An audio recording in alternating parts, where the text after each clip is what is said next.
Hey there, today I'm going to talk a little bit about developer criticism, and basically it's been a rough enough few months for pretty much everyone who's got anything to do with World of Warcraft. Today I'm going to talk about community feedback from a few different perspectives and to what degree developers should even listen to community feedback, because as much as I do enjoy giving feedback, I think that too many cooks does spoil the broth overall. Of course, I'm not dissuading anyone from ever giving feedback whatsoever. Absolutely do give your feedback, and now it's probably needed more than ever. Anyway, there has been a lot of frustration about whether developers are actually listening to people's feedback recently. It's probably worth figuring out where that frustration is coming from. So first of all, development is not instantaneous, and I do believe Ian has a costas when he says that patch 6.2 couldn't fully take into account the 6.0 feedback as it started development around the launch date of Warlords of Draenor. That simply does make sense to me. A smaller example that's sort of still within the realms of software development stuff is a university project that I recently had. About 40% of the way through the project, we pretty much decided on the final feature set that the sort of renderer/game engine would have. Now, 70% into the project, if we had found out there was a majorly different feature set that was to be needed, then there would have been problems. What would have happened is we would have ended up with some stuff left over from the original specification and a few bits of functionality sort of quickly hammered in about the new specification. It would be a complete bastardization unless we had some sort of deadline extension to properly account for that. Now, as it turned out, that project actually went very well, which was totally a nice thing. But as for patch 6.2, you can tell that it's kind of a bastardization between two different design philosophies. The sort of Apex's heavy stuff of 6.0, and then something which takes into account the feedback of people, and he flat out did say that. Now, I do think the Apex's mission system is poor to the point where it should have never got into the game, either in the first place or in its current patch 6.2 manner, but my point still stands. I think that this stuff still being in here, despite people's feedback to the contrary, has led to the perception of developers not listening, and I think it's maybe one of the main things that sort of leads to that. Though, do I think it means developers aren't actually listening? No, because, well, they quite clearly are, and Ian did address those things. Another reason is how their communications have changed. Back in Cataclysm, we had some lengthy blog posts from Ghostcrawler that talked about design choices in depth, especially his, well, depending on what you think, famous or infamous one about dungeons being hard. Hell, we even got some of those types of blogs during the early days of the Warlords of Draenor Alpha, though they did end up doing a 180 on most of what they blogged about. Nowadays, the developer communication blogs are basically just hype pieces which don't really go into much depth or actually talk about a lot of the reasons why. I think Twitter is also a large part of this developer communication topic. They used to talk a lot more, and often a lot more frankly on Twitter as well. This kind of got them into trouble though. For an example, the Blood Elf model delay was communicated via random tweet. Not really the best way to communicate something like that people really did care about. Stuff like that wasn't great, but I think it could have been dealt with. Nowadays, we definitely have far less communication, and I think even less of substance. Plus, it doesn't help that a number of Blizzard employees, including the odd community manager, can be pretty snarky to people, which honestly is not very good as far as the PR goes. Now, the last reason that I'm going to mention here is the interviews. I think most of us can agree that the patch 6.2 interviews represent two completely different schools of thought. Ian Hazacostas was frank and on point about the criticisms that they received, and by acknowledging that, I think he did a lot to sort of placate dissatisfied people. He let people know that he understands why they're not particularly happy with whatever was in question. Corey Stockton, however, was the complete opposite. He gave the typical style of developer interview that's kind of all about hype-citement. You know, about how the shipyard is so fresh and cool and rad and probably, I don't know, hip, whatever. Trust me, guys, really, it's fresh as fuck. Don't worry. But since Corey dropped that bomb about patch 6.2 probably being the end, I think this has just been a case of one step forward and two steps back. None of that's a personal attack on Corey himself. This is just, you know, maybe a bit of a misstep, maybe something he should maybe think about in the future, because what Ian did was definitely a very good move and one that I commended at the time and still commend now. And it is, of course, easy to forget about the positives, so let's not forget that Ian did a fantastic job there with that interview. But I think that all of these things really tie together and give that perception that some people get about developers not listening to players. I think the actual concern is definitely founded, but I think that Blizzard's handling of their public relations is mostly to blame. So yes, I do actually think they're listening. I just think that because of internal PR policies in regards to Twitter and communication, the lack of the really in-depth blogs, and then some sketchy interviews here and there, it definitely gives off the perception sometimes to people that they don't really listen. Another reason, I suppose, would be, for an example, flying being announced in an external blog with no wider context. And in general, if I had one big tip to Blizzard about if they are going to sort of make a big decision or announce something like that, they should announce it via a dev water cooler or whatever the hell it's called blog that talks about the actual game design and goes into depth about the reasons. Often we see a lot of very defensive blue posts, like, say, what Lore did about the rated battleground stuff, that by its very nature has to be defensive and has to be reactionary. What they should do is try to own their news, and at the same time that they own their news, they should provide explanations and things like that. That's just my main point. But I think the wider question here is if developers should even listen to players. I think they should, but likely to less of a degree than perhaps most people might think.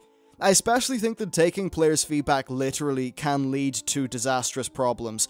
Often players will give feedback about the symptom of a deeper problem. As a game designer, I think what's very important is the ability to work out the root cause of the problem and fix that, rather than fix the actual symptom. Often that's what we see when we get a band-aid fix, or at least what's referred to as a band-aid fix. These are fixes that don't solve the problem, they just quickly patch up the symptom. And sometimes quickly patching up the symptom either leaves the core problem still being there, or it is at the cost of some good quality gameplay. And there is a perfect example of this: Cataclysm dungeons. Players who went into these dungeons via LFD found extremely low success rates. They then, I think naturally enough, gave feedback that the dungeons were too hard. Were those dungeons too hard? Anyone who was doing them in a pre-made guild group could tell you the complete opposite. They were balanced in such a way that they allowed for class mechanics to shine. It led to really rewarding gameplay. The difficulty was not the problem here. The perceived looking for dungeon difficulty was a symptom of the inherent issues that come with the lack of communication or the ability to actually vet people who enter your group. That perception was also helped by the fact that the Cataclysm content was all super easy right up until you hit the dungeons, which, relative to that, were pretty much rock hard. So the problem here was a bad difficulty curve and content that wasn't well suited to a random group. It was not difficulty. So the developers heard this feedback about the dungeons being too hard from a pretty large amount of pretty vocal people, and they decided then to directly meet that head on and make the dungeons easier. This fixed the symptom of the dungeons being too hard, but it didn't fix the problem, which remained. The difficulty cliff still happened, but now it started at the raids. This made raiding very hard to get into at a time when they had just removed the equivalent of ICC 10, and there was no dungeons there to provide a smooth curve up into raiding, so what they effectively did is they threw the baby out with the bathwater. By bandaging a system like this, they just threw out the high-quality gameplay that they could have crafted. Overall, this meant that the non-raiding guild people had less sort of fun stuff to do, and that also moving from non-raiding to actual raiding was a far larger difficulty spike than ever. But people could still run dungeons to get a high success rate. Was that a victory overall?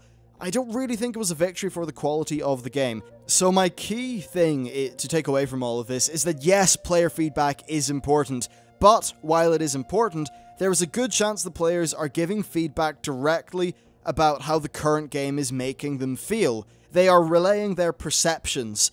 Now, doing the easy thing to directly counter a negative perception doesn't cause the root problem which actually caused that perception, and it often leads to more issues down the line.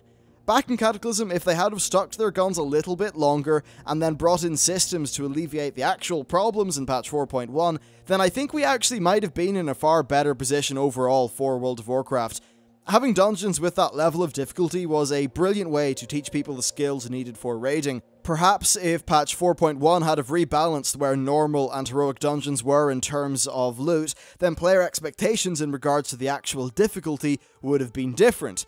Perhaps if there had have been a pre-made group finder like what's here in Warlords of Draenor, well, then that would have facilitated better group formation and higher success rates. These are things that would cure the symptom and fix the problem.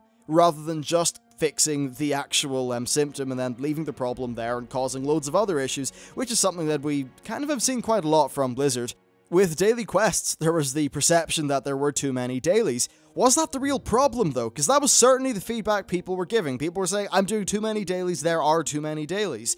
I would wager that wasn't the problem. What they did is they removed the cap on dailies, which is something that was designed to make your daily to-do list a bit more manageable. They then put Valor points on dailies, and they also gated reps behind reps and some other smaller things. The problem was not the literal number of dailies, the problem was their specific implementation. Moving on to Warlords of Draenor, they fixed the too many dailies sort of symptom by removing them almost fully, and, in the words of Ian Hazzikostas himself, they threw the baby out with the bathwater and, removed the good parts of the dailies, which, for an example, was unlocking the story quests and doing various things like that. So in conclusion, yes, developers need to listen, but I think they need to be very careful with player feedback and the sort of decisions that player feedback informs. They are still developers, and they need to do exactly what they feel is right.